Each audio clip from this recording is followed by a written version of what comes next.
सही पिया काहे करेला तू नहीं नहीं पिया। कितना मानती हो यार। हतना मन पुट जाइब मोटाई हो दादा। मुँह छोटा कैसे घोटाई हो दादा। अरे आई हो दादा, अरे आई हो दादा। तमे हरी मिलल बिया हमारा के गाई हो दादा। दोनों बेरा तू बना के पीहा चाय हो दादा।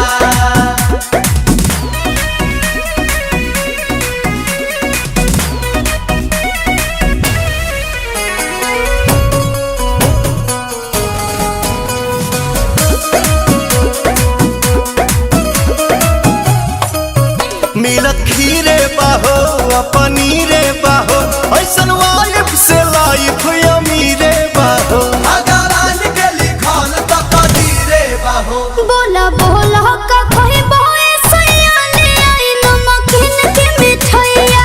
थोड़ा चटनी भी। तह चुमा लगेला मिठाई हो दादा। भौजी फेर भइला सब हलवाई हो दादा।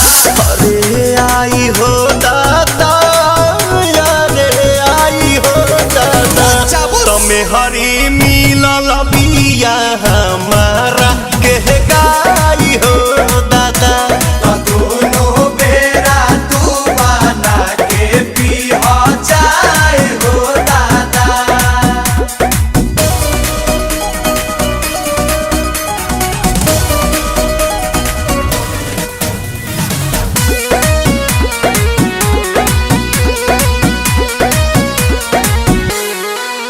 मने आंसू के हो प्रियांशु के हो, ई तो जान ही पवन बेआसू के हो।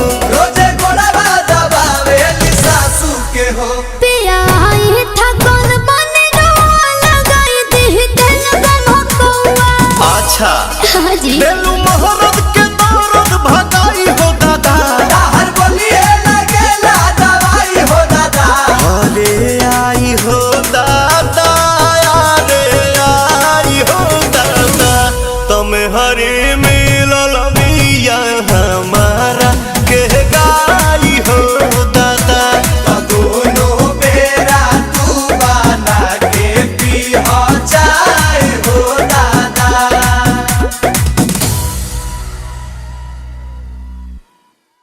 अरे आई हो दादा, अरे आई हो दादा। तमे हरी